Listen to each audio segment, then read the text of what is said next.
Meus queridos, estamos aqui, continuidade da Bíblia de A a Z, falando já dos livros dos profetas menores. Nós temos os profetas maiores e temos os profetas menores. Eles encerram os 39 livros do Antigo Testamento, não é? São 4 profetas maiores que escrevem 5 livros, porque 2 livros são escritos por Jeremias, Jeremias e Lamentações, e aí nós temos 12 profetas menores, até encerrar o Antigo Testamento. E hoje eu vou falar sobre um livro que é absolutamente invocado. É um profeta que o pessoal não fala muito sobre ele, mas você pensa num livro que é alto nível, porque o profeta é macho mesmo.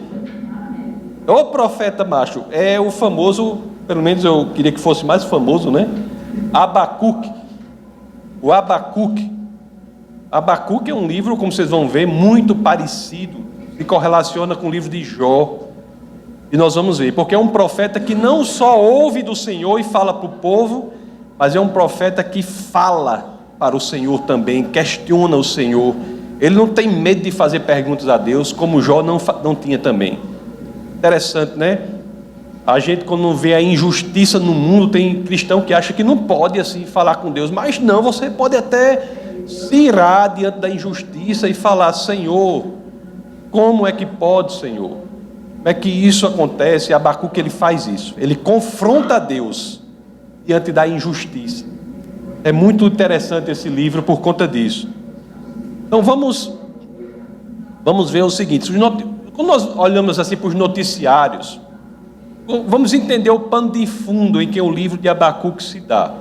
Não é muito diferente do nosso não, né? Toda vez que a gente vê o jornal que passa aí na televisão, aí, o jornal da TV aí, ou qualquer outro jornal, quase 100% das notícias são notícias ruins.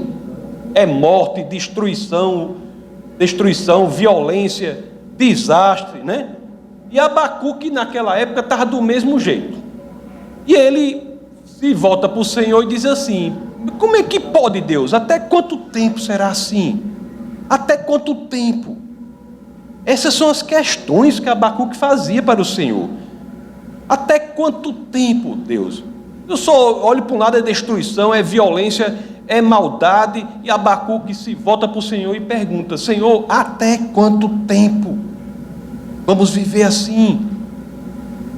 Jó, é interessante que Jó tem essa mesma lógica. Ele fala com Deus, ele questiona Deus. A diferença do livro de Jó para o livro de Abacuque é que Jó ele questiona o Senhor diante do sofrimento pessoal. Abacuque ele questiona o Senhor diante do sofrimento coletivo, da maldade no mundo. Ele questiona Deus.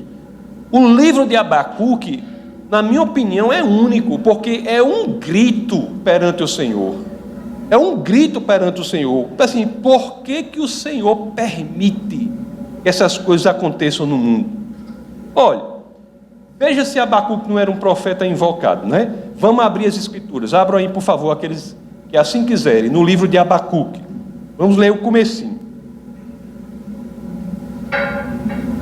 Olhe só a coragem desse homem diante do Senhor. Quando os questionamentos para Deus são feitos de maneira sincera, eles são válidos. O cristianismo não é um sistema de pensamento em que você não pode questionar a Deus. Você pode questionar a Deus quando aquilo provém do seu coração. Aliás, o sentimento de injustiça que nós temos, o sentimento que nós temos de não aceitarmos a injustiça, só é possível porque Deus existe. Porque Deus é a expressão da justiça. Por isso que nós não aceitamos a injustiça do mundo. Mas olha o que Abacuque diz aqui no capítulo 1, vamos ver o verso 2.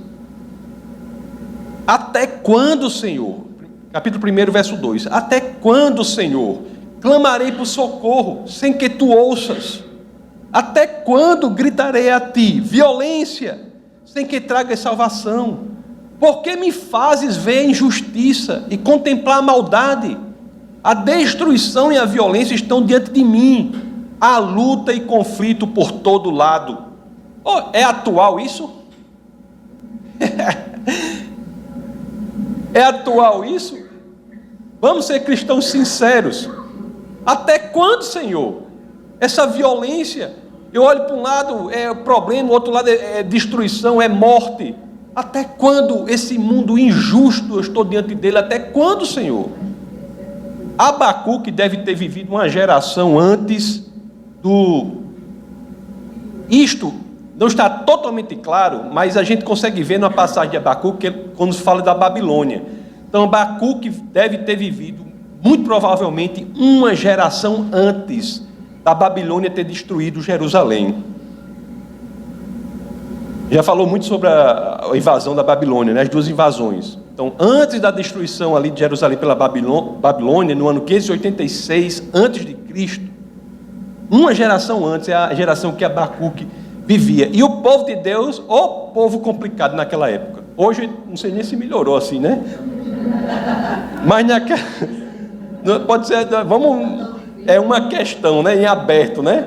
Mas naquela época, o povo complicado que estava, viu? Os negócios eram feitos, o povo não cumpria a palavra. Coisas erradas eram feitas no governo. Coisas erradas eram feitas no governo. As pessoas viviam o tempo todo em disputa. Tudo era confusão. E o pior, dentro do templo, dentro da igreja de hoje, a confusão também comia solta. Aí a justiça, será que tinha um poder, uma espécie de poder judiciário que resolvia as coisas? A gente lê até o verso 3, não foi? Vamos ver o verso 4, para ter uma ideia de como é que estava a justiça lá. O verso 4, Abacuque 1:4. Diz assim, ó: por isso a lei se enfraquece e a justiça nunca prevalece. Os ímpios prejudicam os justos e assim a justiça é pervertida. O sistema legal da época de Abacuque estava se deteriorando. Não é? O poder judiciário, entre aspas, da época, em vez de decidir com base na justiça e na verdade, decidiam com base no dinheiro e no poder. Tem alguma semelhança com hoje esse livro de Abacuque? Será que tem alguma semelhança, hein? E tudo isso no meio do povo de Deus. Já pensou? Ô povo incomplicado, né? Aí, esse era o problema. E Abacuque questiona Deus. Aí a gente lê até o verso 4. O verso 5, Deus vai responder a Abacuque. Vamos, aí, olha só, Deus diz assim para Abacuque, né? Verso 5. Olhem as nações e contemplem-nas. Fiquem atônitos e pasmem, pois nos dias de vocês farei algo em que não creriam, se lhes fosse contado. Meu Deus, Deus faria algo. Abacuque deve ter chegado até se emocionado, né? Eita, é agora, né? Abacuque deve ter se enchido de expectativa. Deus disse que ia fazer algo. Deus faria algo diante do seu povo, né? Mesmo aquele povo que estava cheio de problema, Deus faria algo. Diante do povo cheio de problema, o povo complicado, Deus faria algo. Aí no verso 6, Abacuque todo emocionado. Aí o verso 6, aí Deus vai dizer o que vai fazer. Aí o verso 6 começa assim: estou trazendo os babilônios.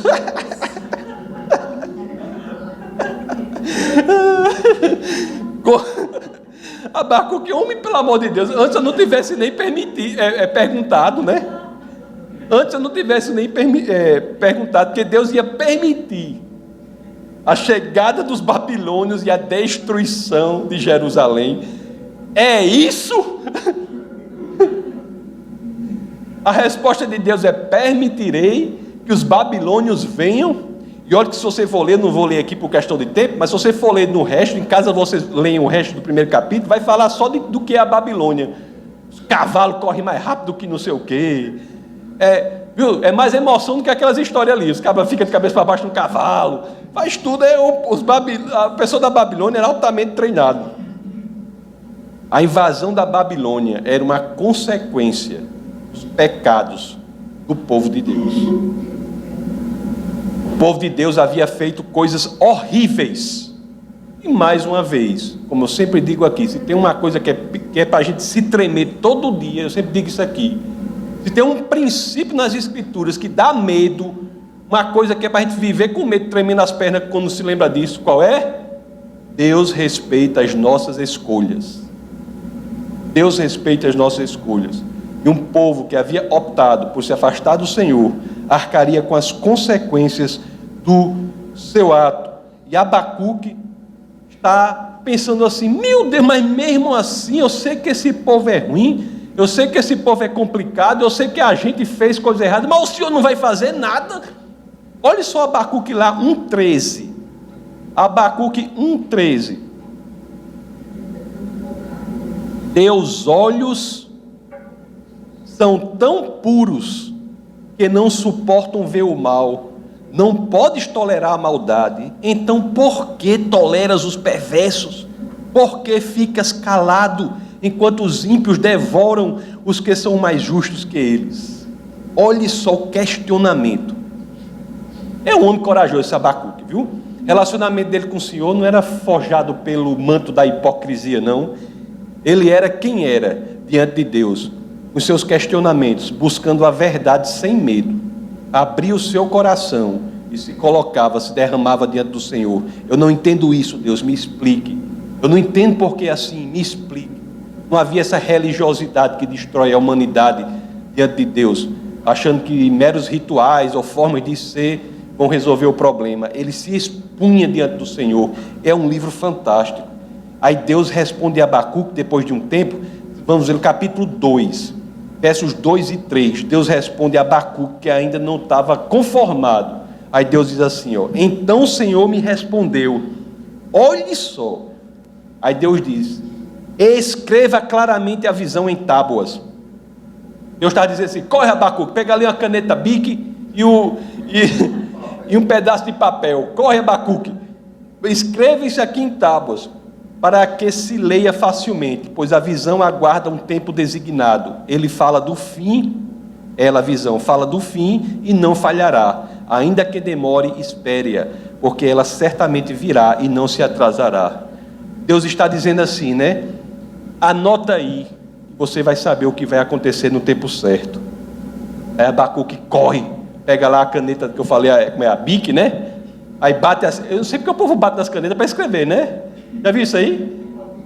Aí a bicha não escreveu, aí pá, na pedra lá. Aí Abacuque vai escrever. Aí, o que acontece aí, é que Deus diz o que no tempo certo será feito e o que acontecerá com esse povo tão injusto, que tem feito tanta maldade. Olhe só essas coisas que ele diz aqui, vou passar por elas só para que a gente veja como o Senhor é justo.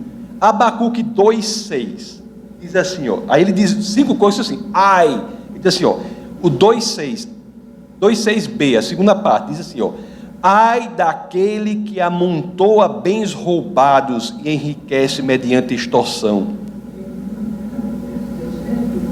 Pessoas que enriquecem de forma ilícita, enriquecem sem integridade. Olha o que Deus diz. Tem alguma coisa a ver com o dia de hoje isso aqui? Hein? Tem? Eu acho que tem, né? Escrito 600 anos antes de Cristo. Ai daqueles que enriquecem de forma ilícita, né? Sem integridade. Aí Abacuque 2,9, comecinho: ai daqueles que obtêm lucros injustos para a sua casa. Oxe, tem alguma coisa a ver? Pessoas que agem sem critério de justiça, sem critério de verdade, visando o próprio lucro. Abacuque 2,12a: ai daquele que edifica uma cidade com sangue e a estabelece com crime. Pessoas que não valorizam a vida humana, colocam o homem abaixo do patamar mínimo civilizatório, em que o homem passa a se confundir com a coisa, extrai do ser humano aquilo que o diferencia, que é a dignidade. Tratamentos injustos, né, do ser humano com o ser humano, às vezes, desvalorizando a vida do outro. Abacuque 2,15: ai daquele que dá bebida ao seu próximo, misturando-a com seu furor, até que fique bêbado para lhe contemplar a nudez. Pessoas que abusam das drogas, que abusam das mulheres. Ai desses. Abacuque 2,19. Olhe só. Ai daquele que diz à madeira. Ai daquele que diz à madeira: desperte, ou a pedra sem vida: acorde. Poderá o ídolo dar orientação? Está coberto de ouro e prata, mas não respira. Pessoas que são idólatras, pessoas que se colocam a si mesmos no lugar de Deus. Existe uma dimensão da idolatria que algumas pessoas não veem, mas a idolatria é como uma autoadoração, porque os idólatras colocam ou criam ídolos, escolhem ídolos que atendam aquilo que eles querem. Dentro da igreja cristã acontece isso em alguns lugares. Pessoas moldam Deus de acordo com sua própria vontade. Criam um Deus que vai atender os seus próprios desejos, quando na realidade Deus é aquele que diz: eu sou o que é, eu sou aquele que é, eu não sou um produto do que você quer que eu seja, eu sou uma pessoa independente do que você quer que eu seja. E nós às vezes, muitos querem moldar Deus à nossa própria vontade, aos nossos próprios desejos e quereres, quando na realidade nós é que devemos nos moldar à vontade do Senhor. Fazemos ídolos à nossa própria imagem. Isso é uma subversão perversa de uma das verdades mais profundas do Evangelho, que é a que nós que fomos feitos à imagem dele. O que Deus diz é o seguinte, meus queridos: tudo no momento certo será consertado. Olha Abacuque 2,14. Olhe só o que vai acontecer no momento certo. 2,14 diz assim: mas a terra se encherá do conhecimento da glória do Senhor, como as águas enchem o mar. Olhe só as promessas de Deus. Mas você ainda pode aí ter o espírito de Abacuque e sondar o seu próprio coração e dizer assim: tudo bem, mas enquanto não chega, como viver o hoje? Como não sermos devorados pela maldade do mundo? Como encontrarmos alegria num mundo tão fragmentado e tão perverso? Abacuque dá resposta ao livro de Abacuque, é isso? Olhe só Abacuque 2,4. Abacuque 2,4. Eu vou usar a tradução Almeida. Olhe só para esse aqui. Eis o soberbo, sua alma não é reta nele, mas o justo viverá pela sua fé. O justo viverá pela sua fé. Muita gente acha que o justo viverá pela fé é uma tese neotestamentária que se inaugurou com Paulo. Meus queridos, isso está nas Escrituras, em um livro que foi escrito 6 séculos antes de Cristo. 6 séculos antes de Cristo. O justo viverá por sua fé. Olha, esse nome fé, em grego é pistis, Em hebraico é emuná. Emuná é um dos meus nomes preferidos. Se tem uma palavra que eu acho incrível em qualquer língua, é emuná. Porque emuná se traduz por fé. O justo viverá por sua fé, como diz em Abacuque. Aí você lê em hebraico, é emuná. Emuná em hebraico é tão impressionante, por quê? Porque ela deriva emuná de uma raiz chamada aman. E dessa raiz nós temos 2 palavras em hebraico, emet e amar. Então emuná, emet e amar são 3 palavras em hebraico que têm a mesma raiz, que é aman. Emuná quer dizer fé. A outra palavra que se origina da mesma raiz, emet, quer dizer verdade. E a outra palavra que se origina da mesma raiz, quer dizer proclamar, falar. Você já pensou, você tem uma língua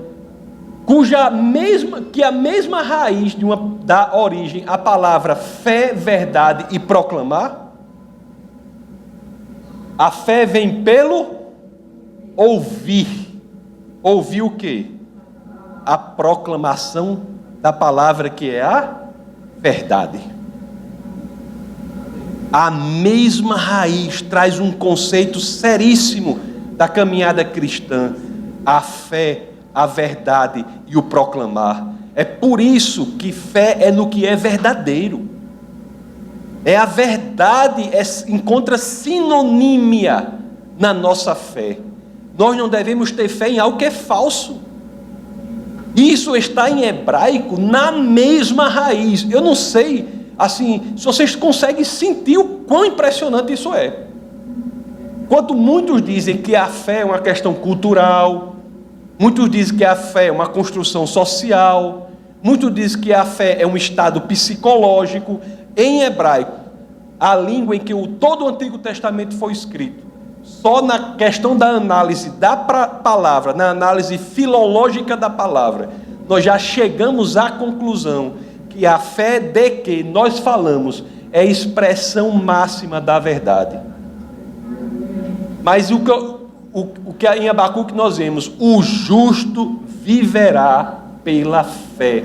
O que é que nós estamos analisando? Como podemos viver num mundo tão fragmentado e injusto, hoje, tendo a alegria? Como podemos?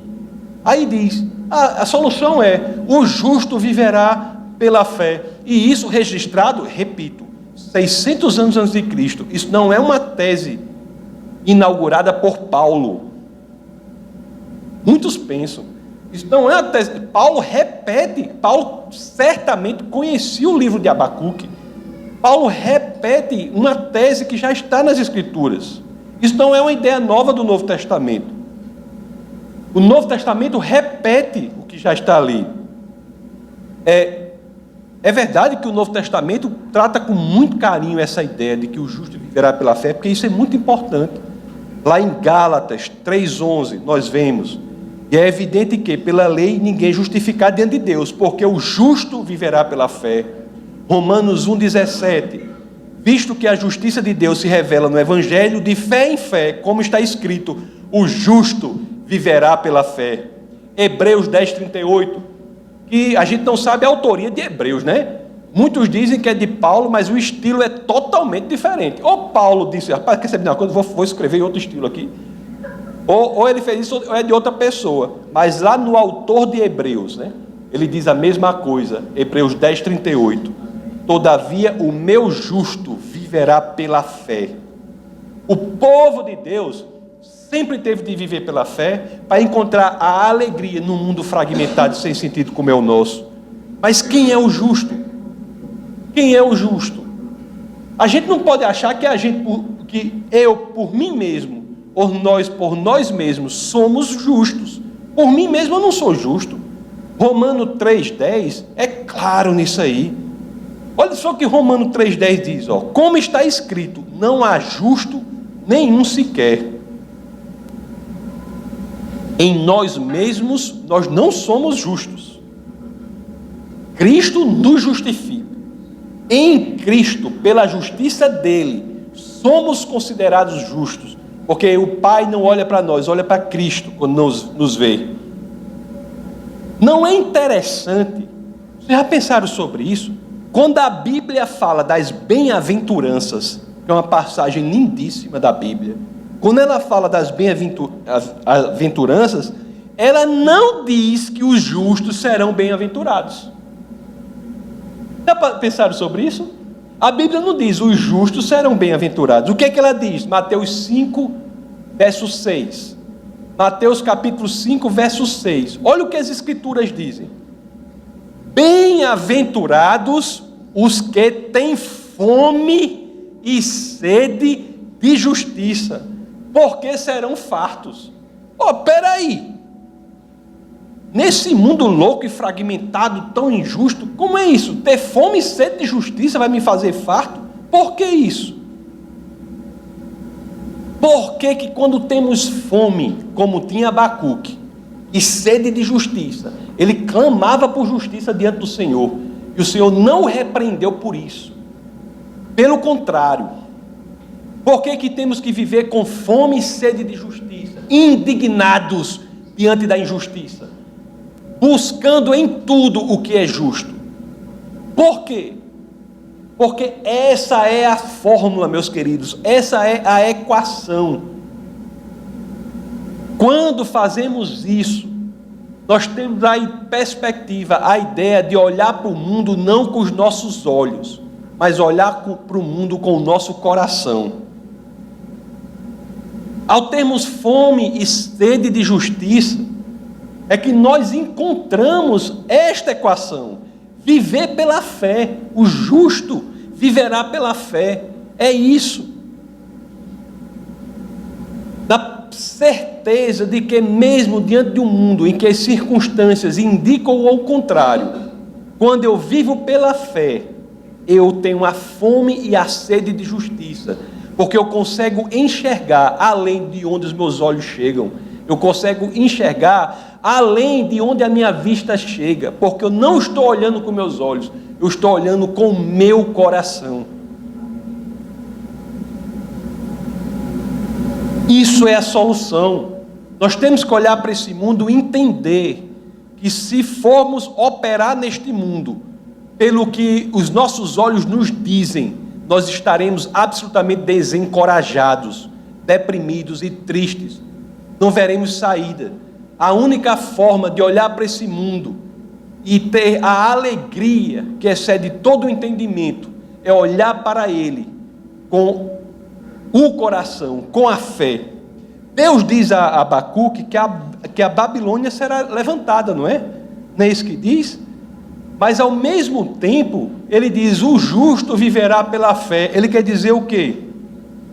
Abacuque, a Babilônia será levantada em decorrência do pecado do seu povo, mas a sua vida não deve ser função disso, função do que está ao seu redor.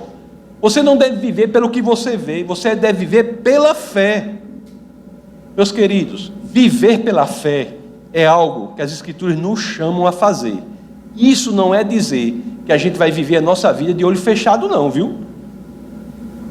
Isso não quer dizer que a gente vai negar os problemas, dizer que eles não existem. Não é isso não, isso aí é esquizofrenia. Esquizofrenia. Não é você dizer que o problema não existe, não. Quando se você, por exemplo, quebrar a perna, você está com a perna quebrada. Se você tiver com a virose, você está com uma virose. Entendeu? Agora, o que nós devemos fazer é o quê? Ao olhar para isso com a fé, nós sabemos que ali não é o estágio final. Sabemos que o fim é além daquilo. A fé faz com que a gente consiga ver por meio do problema. Se nós não tivermos fé, a nossa vista para no problema. Ah, eu estou sofrendo, eu estou não sei o quê, eu perdi, meu carro capotou, e não sei o quê, eu fiz não sei o quê, é uma coisa horrível. Hein? Uma coisa, né? Você olha assim, aí doutora Virgínia aí, toda saudável, toda, não é? Uma pessoa, se fosse viver pela vista, quando a doutora Virgínia foi se operar, a notícia que eu tive, ela foi se operar do coração. Aí cortou uma operação incrível do coração. A notícia que eu fui, e aí, tá bem? Teve um AVC na cirurgia. Eu disse, pronto. Só falta ela dizer que, eu disse para ela, só faltou dizer que a senhora caiu e quebrou a perna também da mesa lá. Aí. Não é? Pelas circunstâncias, ela é para negar o que ela passou por isso? Não. Mas pela fé, superou o problema. Hoje isso é passado. Hoje é passado. A vista não se para ali, ela não nega o que ocorreu, não. Ela vê, por meio do problema, a consequência que vai ser decorrente do seu comprometimento com o Senhor. Cristo, ao olhar para a cruz, que é símbolo de tortura, né?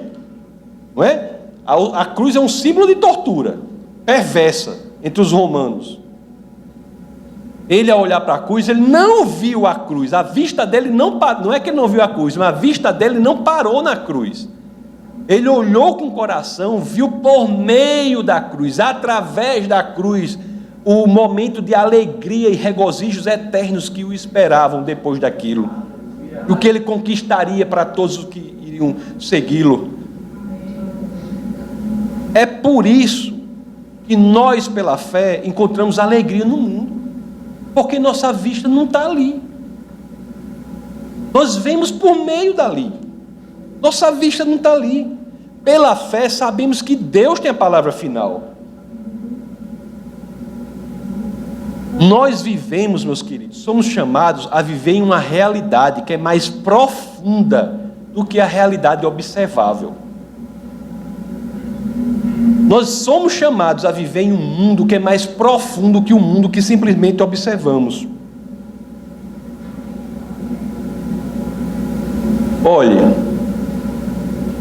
é pelo que Cristo foi capaz de fazer na cruz, olhar para ela e ver através dela, é que este símbolo, que é um símbolo de tortura e sofrimento, hoje é um símbolo de esperança.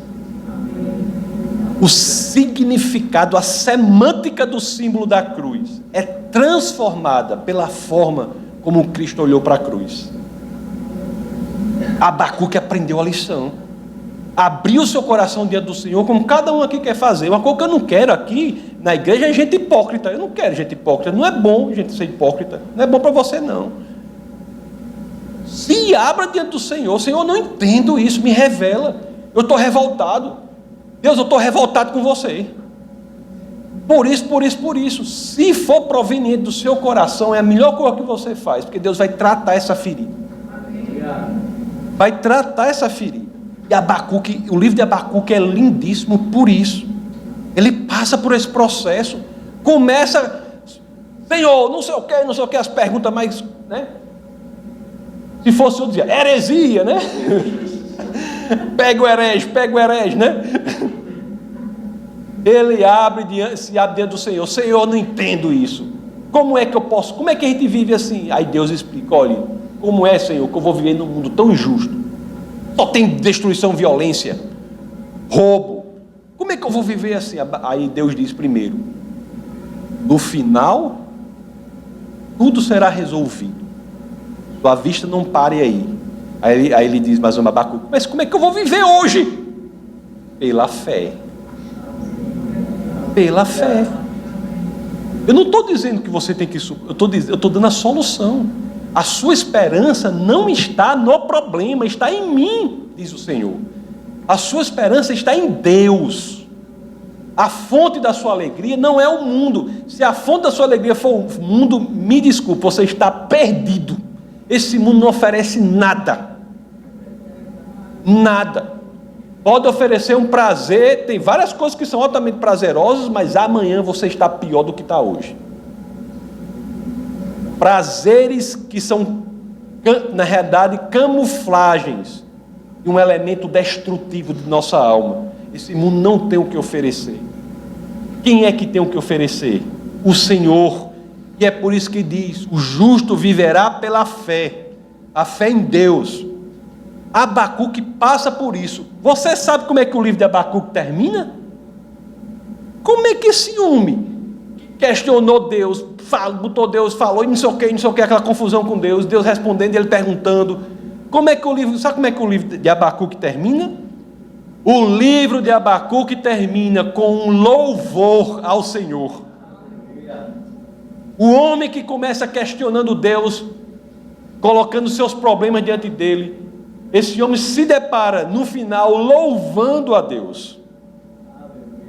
O livro de Abacuque termina com uma das mais belas confissões de fé que você pode encontrar nas Escrituras.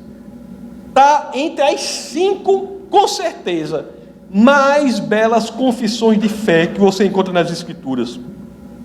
Inclusive, o extraordinário grupo de louvor cantou esta confissão aqui. Vamos ler lá Abacuque capítulo 3, verso 17.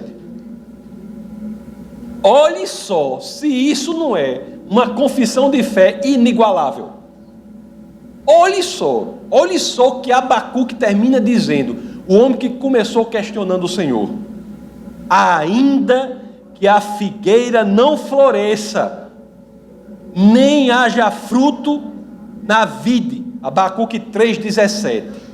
Ainda que a figueira não floresça, nem haja fruto na vide, o produto da oliveira minta, e os campos não produzam mantimento, as ovelhas sejam arrebatadas do aprisco, e nos currais não haja gado, ainda que tudo esteja esculhambado, só haja coisa ruim. Eu olho para um lado, olho para o outro, olho para cima e olho para baixo e diga aquela frase que a gente dizia quando era criança da minha geração: eita pílula, eita pílula. Se lembra da minha... Vocês são novos, vocês não usam isso mais não? Era o máximo que a gente poderia chegar sem cruzar o perigoso limite do palavrão. Eita pílula. Ainda na segurança de não entrar naquele lugar perigoso do palavrão, eita pílula. Pegava quase lá e voltava.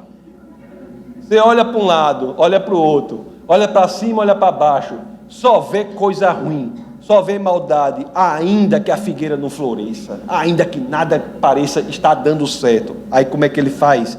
No 18: todavia eu me alegro no Senhor, exulto no Deus da minha salvação, a fonte da minha vida, a fonte da minha alegria não é o mundo, porque se for, eu vou estar desencorajado, deprimido, depressivo, triste. Quantos são os pastores que vivem assim? As igrejas por aí, os cristãos que vivem assim, homens e mulheres de Deus. O mundo é triste. Nós devemos estar enraizados naquele que é bom, aquele que é amor, aquele que não nos decepciona, aquele que é o mesmo ontem, hoje e será amanhã, aquele em quem podemos colocar toda a nossa confiança, aquele em quem podemos dar, a quem podemos dar a nossa própria vida. Só Ele é o Senhor. E o 19 ele termina: o Senhor Deus é a minha fortaleza, e faz os meus pés como os da corça, e me faz andar altaneiramente, ao mestre de canto para instrumento de cordas. Temos de fazer como Abacuque. O livro bom invocado é o de Abacuque. Temos que descobrir a alegria, meus amados, mesmo quando tudo parece errado. Ser alegre quando tudo está bom. O segredo da vida plena, da experiência de vida genuinamente cristã aqui na terra, é nos enraizarmos no Senhor, porque ali, independente da circunstância, estamos alegres. Temos que descobrir, portanto, a alegria que independe das circunstâncias. A alegria que não depende das circunstâncias. Esqueça as circunstâncias. Não é que você é doido dizer que elas não estão ocorrendo, não, pelo amor de Deus. Esse é outro problema que eu já falei. Cuidado. Tem gente que fala uma teologia da esquizofrenia. A pessoa chega aqui tossindo, estou doente, pelo amor de Deus, não diga que você está doente, não. Eu digo, que negócio doido é esse? Hein? A pessoa chega com a perna mancando, assim, quebrou a perna, não sei o que, eu estou com a perna, quebrei a perna. Não diga que você quebrou a perna, não. Eu digo, eu sou doido, é? Eu sou doido? Você é coisa de doido. Agora você vai dizer, eu estou passando por uma dificuldade, estou doente, vou orar, peço oração, porque eu não vou terminar aqui, isso vai ser passageiro, porque a minha fonte não é a doença, não é a circunstância, não é o problema, a minha fonte é o Senhor.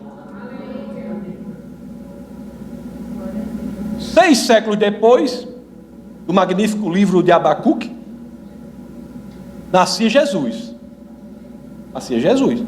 O império da Babilônia já tinha sido extinto, né? O interessante da história é isso também, né? Babilônia, que era quem era, já tinha sido extinta. Roma era, naquele momento que Jesus nasceu, a nova Babilônia. E também mais na frente, o Império Romano seria destruído.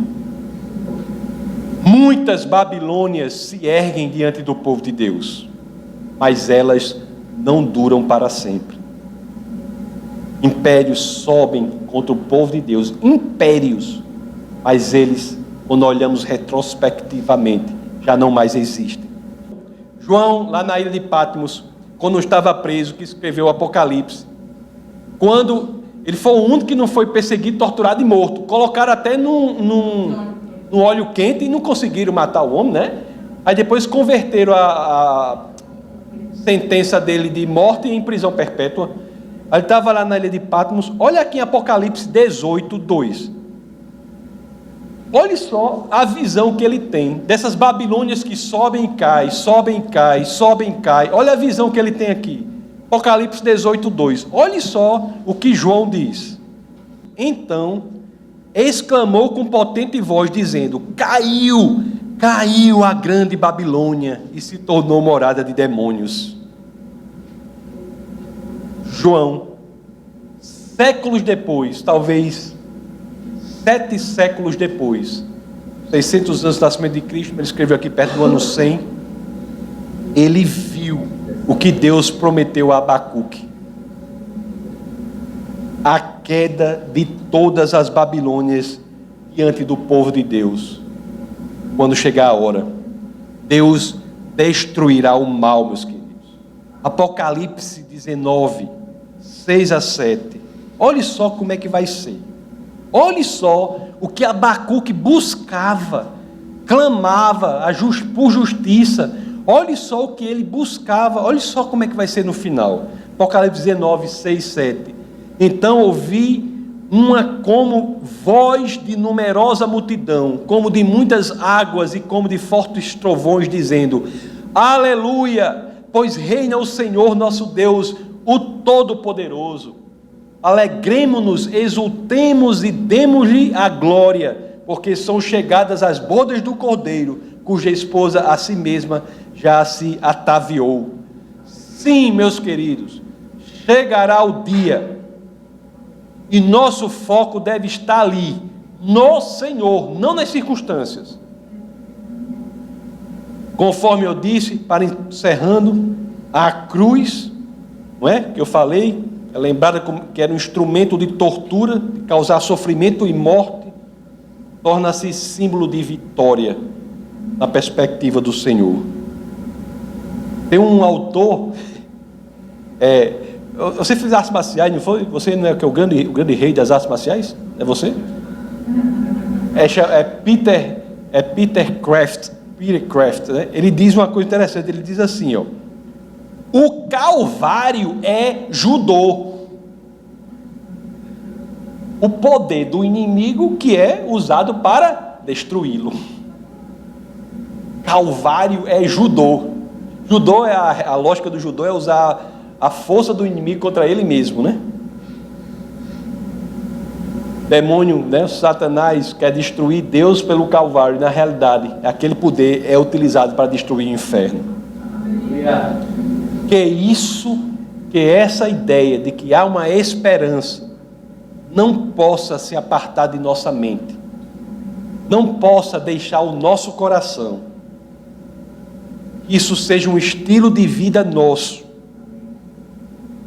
que verdadeiramente possamos dizer: somos alegres, pois vivemos pela fé. Vamos orar.